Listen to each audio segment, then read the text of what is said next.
Wide, attack!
Hello, everyone. I'm Larry Ridley, and you're tuned in to Madden 18 on EA Sports. We've got a good one on tap today, and there's going to be two quarterbacks ready to get it done on the gridiron. It's Rodgers' Packers going up against Jameis Winston's Buccaneers. All right, thank you, Larry. We are on the Gulf Coast of Florida at Raymond James Stadium here in Tampa. With the echoes of cannon blast still ringing in our ears from the north end zone, the Bucs were introduced a moment ago, and they are all set as their guys will do battle with the Green Bay Packers.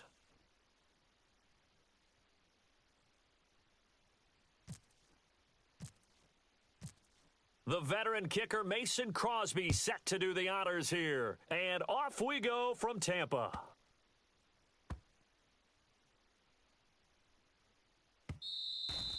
And this will get out of bounds. No worries there, though. That still goes as a touchback.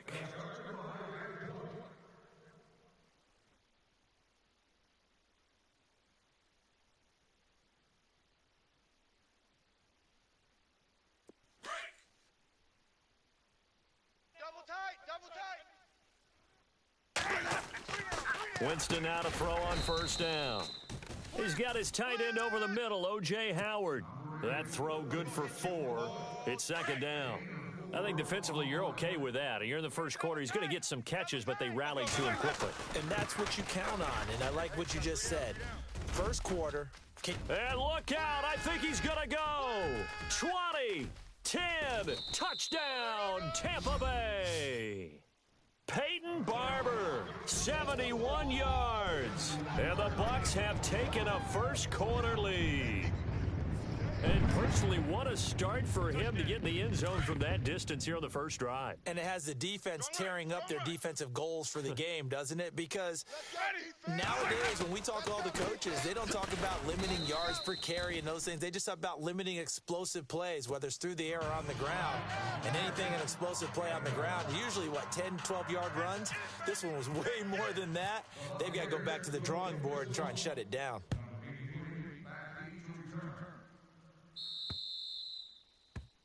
And that drives coaches insane, doesn't it? When they see that happen, it just doesn't feel right, does it? Plus, you're giving up yardage. Double tight.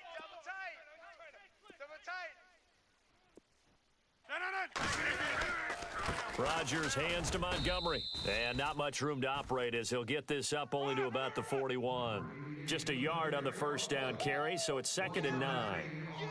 Nice job by that defensive front there to hold him to a short gain on first down. Well played, I must say. Yeah, only getting 1 yard. There was no room to run. Watch tight. Tight end's right. Hey. No. 319. Now Rodgers throwing on 2nd down. He finds Randall Cobb on the completion. And he's going to take it in. Touchdown, Packers. Randall Cobb, 59 yards. And the Packers have drawn even here with the extra point to come.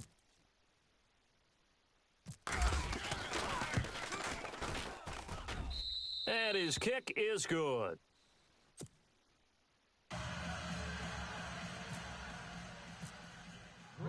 Crosby on now to kick it away. That'll be taken in the end zone.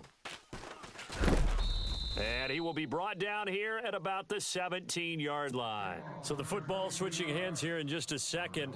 And, Tom Brady, just to go off on a tangent for a second, may have lost the Super Bowl, but 3rd MVP this past season, and what he did at age 40, really something, right, Charles? Absolutely phenomenal. Ended up beating out Todd Gurley, the running back for the Los Angeles Rams. But he would have traded it for a Super Bowl win, don't you think? How about this? The last 9 NFL MVPs to play in the Super Bowl that same season, 0-9. Yeah. You go all the way back to Kurt Warner in, 1999, where he won the double? We were going over that stat earlier. That is hard to believe. But he would have been the MVP had the Patriots pulled that one out. Yeah, he still has 5 rings, though. 5 Super Bowl titles for Brady. 2 yards on the carry there, and it's going to lead him to 3rd down. In order to play really good run defense when you're playing a 3-4, those 3 guys up front, the nose tackle and the guys they call the defensive ends, they're usually big people because they're going to have to eat up a lot of blockers because it's usually 5-on-3. And when they do their job well, guys who play on the inside, those inside linebackers, they're able to just roam and hit. On 4th down, here's Brian Anger now to kick this one away. Now on 4th down, we've got a whistle here and a timeout. They'll have 2 remaining as we step aside here in this first quarter. They're going to try for it on 4th. Winston stays out there. Let's pin the mirrors back and go full strength. Let's go now. They're indeed going. It's Winston. And they will take over at the 26-yard line. For the Green Bay Packers, they're coming off a 7-9 season as their offense makes their way back onto the field. But with that 7-9 season, Charles, I saw their string of 8 straight playoff appearances come to an end. It was just weird not to have Green Bay in the playoffs, right? Yeah, you kept searching for them, didn't you? You kept looking down the list. When does Green Bay play in the playoffs? Because you're so used to it. But with the injury to Aaron Rodgers, looks for Nelson, and it's intercepted. Picked off by Brent Grimes. And he's able to get it back to right around the 27. I want to give a hat tip real quick, Charles, to J.J. Watt before the possession switches here. Walter Payton, NFL Man of the Year. They totaled up how much he helped raise for hurricane relief, $37 million. Incredible. Hurricane Harvey, which really hit the Houston area in a big way, and his original goal was $200,000. So congratulations to J.J. Watt and all the people who participated. And Greg Olsen of the Panthers, Benjamin Watson of the Ravens, both tight ends, also nominated and finalists for the most prestigious award as determined by the NFL, the Walter Payton Man of the Year Award. And they get him down, but not before he takes it across the 40-yard line. 12 yards there as they move the chains. Getting the sense, Charles, they're going to put a big emphasis this afternoon on the run game. And why not? What we're seeing so far, working pretty well from them. And here's the best part. We always talk about the best performers do their job when the lights come on. I think he likes natural light best. 7 yards, the pickup on the pitch and catch. All right, I'm doing my rudimentary math here. That's his 3rd catch here in the first quarter. I don't know if it's just game plan or he's just finding his way open. And maybe a little of both. Now a handoff here to his running back. And he'll get across midfield and down to the 48-yard line. Call it a gain of 3, but not enough to move the sticks. It'll be 3rd and about a foot or 2.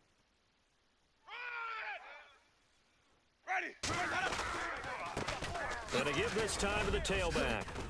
And the athleticism on the spin move allows him to pick up the first before he's brought down.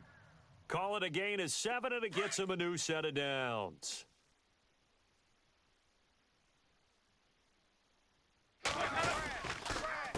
They run the counter now on first down. And they went the wrong way there, losing yardage back at the 43-yard line.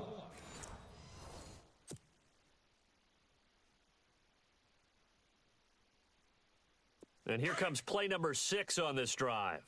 Hey, tight end's right. Watch tight end. Ready? They'll run it now out of the gun.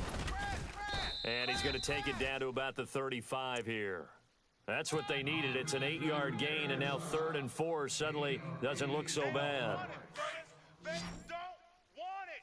Keep playing hard, fellas. All day. Let's go now. White 25. Let's get it. Winston from the gun on 3rd down. And he's got a man. It's the tight end Howard, complete.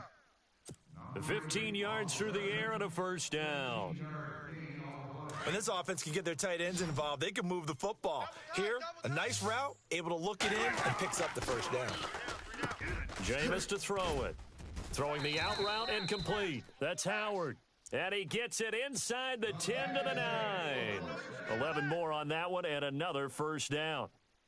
Well, this is how you shake the thoughts of that interception on the last drive. You come out and start this one 4 for 4. And watching him throw it around with that type of confidence reminds me of a guy I played with way back when who told me, I don't care if I throw 10 interceptions in a row.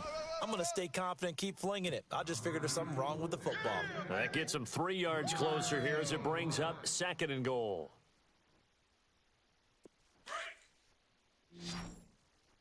Single. Ready? Now a 2nd down throw for Winston. Able to get away. That's why you keep the legs churning.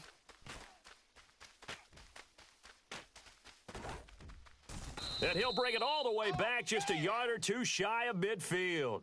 But before the possession switches here, I had written down that I wanted to talk about some of the awards this past season in the NFL. We know Brady was the MVP, but Todd Gurley, Offensive Player of the Year. How about that for a bounce back? Many were questioning whether he'd had a sophomore slump the season before. Didn't even get to 1,000 yards. Was a dominant force in 2017. How about his teammate Aaron Donald on the defensive side? He took home Defensive Player of the Year award. Yeah, very impressive. They had both sides of the ball. Sean McVay deserving, I think.